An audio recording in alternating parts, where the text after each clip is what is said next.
Et salut tout le monde, aujourd'hui on va regarder Bitcoin sur une vue un peu plus court terme que d'habitude par rapport à ce qu'on peut regarder. On va analyser pourquoi Bitcoin est en train de se mettre à corriger actuellement. C'est parti. Mais avant de commencer cette vidéo, n'oublie pas de t'abonner, de mettre un petit like, ça me ferait super plaisir. Si tu le souhaites, mets-moi dans les commentaires le nom de l'actif de ton choix que tu aimerais que j'analyse pour une prochaine vidéo. Tu peux aussi rejoindre ma communauté en rejoignant le lien Discord qui se situera en description ainsi qu'en commentaire. Et tu pourras venir partager avec moi et d'autres traders investisseurs, ainsi que retrouver énormément de ressources pour t'aider dans ton trading et même t'améliorer si possible. Allez, c'est parti. Donc comme je le disais, Bitcoin est en train de corriger actuellement, donc ce qui n'est pas non plus quelque chose d'anodin, c'est quelque chose de normal et c'est ce qu'il faut aussi pour le marché. Il faut un peu de correction de temps en temps. Si tout continue de monter en ligne droite, c'est très mauvais signe parce que on a tendance à dire que au plus on va monter rapidement, au plus la chute va être fatale et va faire mal. Donc il vaut mieux quand même, on va dire qu'on escalade marche par marche les étapes pardon, plutôt que de tout percer d'un coup. Donc on peut tout simplement voir qu'hier on avait vu qu'on était venu chercher cet objectif donc de la BT égale CD, de ce setup. On est venu se garer dessus, on est en train de consolider hier, donc on est revenu chercher un peu cette moyenne mobile pour consolider, pour voir un peu ce que ça peut donner. On avait, alors ça j'en avais pas parlé en vidéo, mais on avait aussi tout simplement cette résistance basée sur les précédents highs de chaque top, donc où on relie chaque high ensemble. Et on peut voir tout simplement qu'avec cette trendline, le marché est venu la chercher et actuellement on est venu un peu se stopper dessus. Donc on voit que pour l'instant des vendeurs se sont montrés ici. À court terme on avait également l'objectif donc de cet AB est égal CD.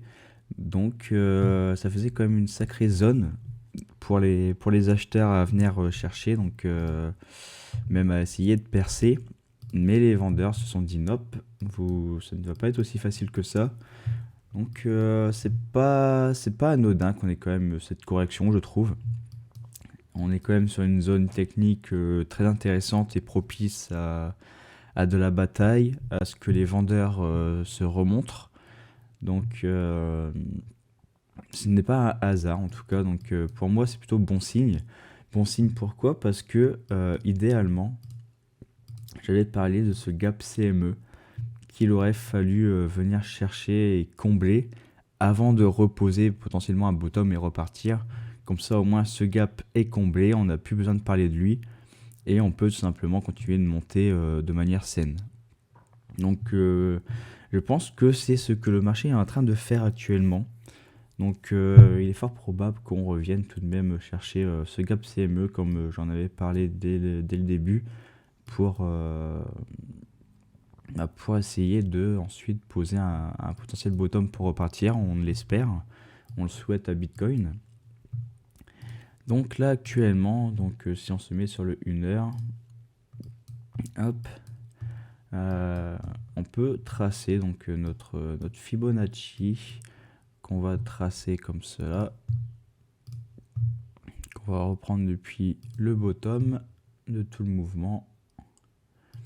Et d'ailleurs, on voit qu'on est quand même proche du first stop. Donc, tac.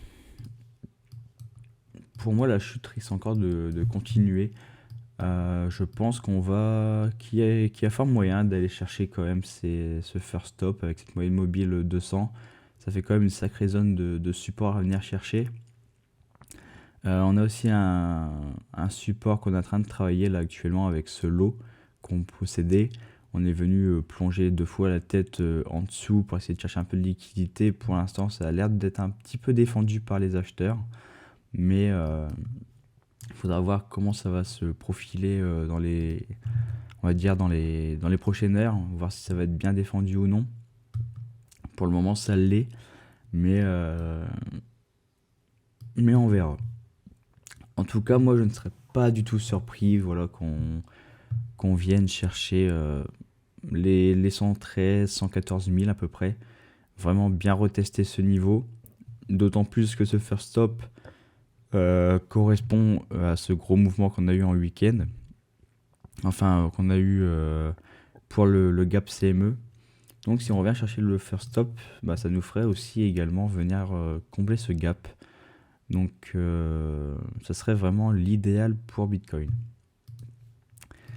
Hop. Est-ce que cette correction est probablement finie? Je ne sais pas. En tout cas, moi, ce que je vois, c'est qu'on a quand même un beau mouvement en AB est égal CD ici depuis notre top, où on est venu du coup, tac, on est venu consolider un tout petit peu à très court terme, et dont on a donc été chercher l'objectif.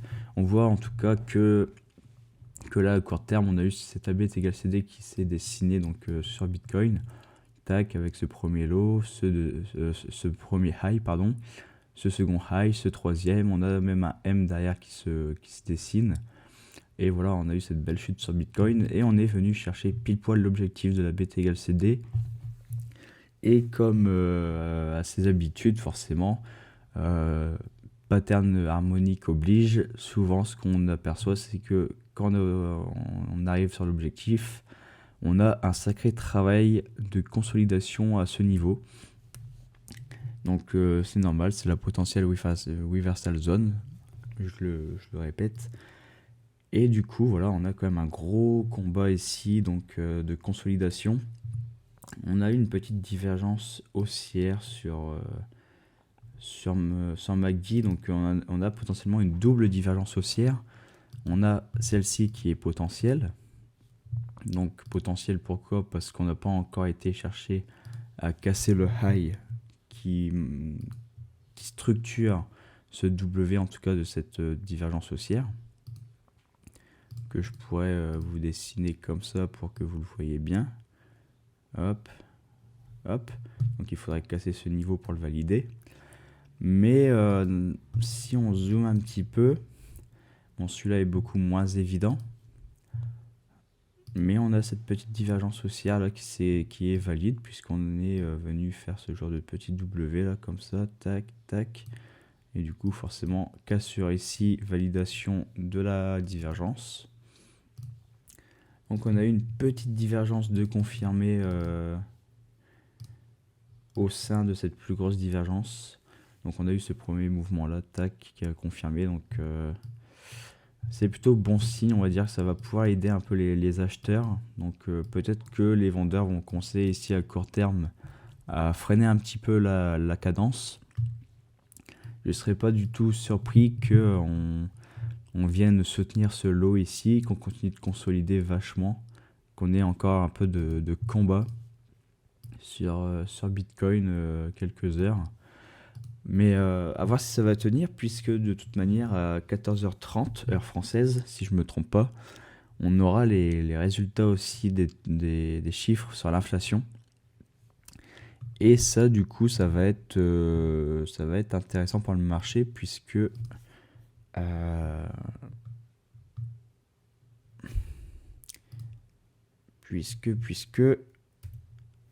va créer beaucoup de volatilité. Donc si c'est à 14h30, donc on a tout simplement le core inflation sur le mois, sur l'année, et le taux d'inflation tac sur le mois et sur l'année.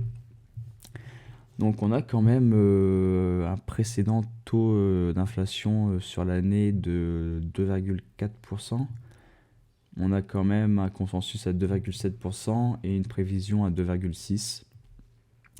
Donc moi ça m'étonne pas du tout, puisque je vous ai déjà parlé des spreads, donc des spreads type TLT. Et je vous avais aussi parlé des gens qui vous montraient que le taux d'inflation diminuait vachement aux USA, surtout quand on regardait Trufflation. Tandis que ce spread nous dit totalement l'inverse. Et je pense que, bon, après chacun se fait son idée, mais qui croit entre le marché et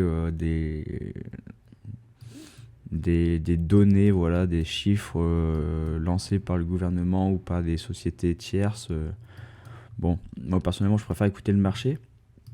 Donc on voit tout simplement euh, que les investisseurs, en tout cas, commencent à redevenir un petit peu inquiets par rapport à l'inflation et n'hésitent plus du tout à vouloir se protéger de l'inflation sur les bonds. Donc d'ailleurs, si on regarde tout simplement ce spread qui est là, on voit tout simplement que si ce spread remonte un petit peu, c'est parce que le TLT est un peu délaissé. On le vend un petit peu. Donc le TLT, c'est tout simplement le bond qui n'est pas protégé par l'inflation, tandis que le TIP, c'est le bond qui est protégé par l'inflation, pour faire très simple. Donc on est en train de le délaisser, ce TLT, donc ce qui fait que le spread est en train de recroître un petit peu. Donc pour moi, je pense qu'on risque d'avoir une petite surprise, enfin une petite surprise, pas forcément puisqu'on s'y attend, mais une petite surprise par rapport à ce qu'on voit sur les données comme trufflation, etc. Par rapport au taux d'intérêt, donc le taux d'inflation, là où on pourrait croire que le taux d'inflation risque de baisser, etc., je pense qu'il en sera tout autre.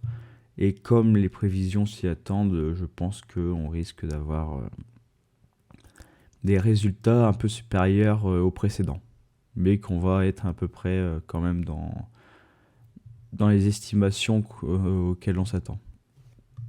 Tac. Donc voilà pour parler de tout ça. Donc j'ai fait mon petit tour sur Bitcoin. Donc pour le moment, pas plus de choses à dire. Donc à très court terme, je pense qu'on aura une petite consolidation ici, que potentiellement que cette baisse n'est pas terminée. Je pense qu'il y ait moyen qu'on vienne chercher ce first stop, qui est également positionné de sorte à venir combler ce gap CME. De toute manière, ça serait quand même l'idéal pour Bitcoin. Au moins, on n'aura plus de gap CME derrière nous à venir combler par la suite. On pourra essayer de poser un bottom tout propre et on va pouvoir avoir une montée qui sera beaucoup plus saine. Donc voilà, et surveiller tout de même ce qui se passe. C'est un petit time frame plus haut, puisque mine de rien, on est quand même pas à l'abri que ce bull run parte en vrille. Pourquoi? Parte en vrille, c'est peut-être pas le bon terme, mais puisqu'on a tout simplement un William qui était fortement acheté, mais qui est revenu un peu à la normale. On a eu cette grosse divergence sur MACD qui s'est confirmée. On voit qu'on a eu un énorme réveil vendeur ici. Donc attention à ce que si Bitcoin trouve un bottom prochainement, que ce soit ici ou sur le first stop, qu'on ne revienne pas par exemple rechercher ce high et qu'on échoue derrière, que les gens se remettent à short énormément Bitcoin dans cette reload zone et qu'ensuite tac, on montre un M, et dans ce cas-là ça serait un peu très mauvais signe sur Bitcoin à un peu plus long terme.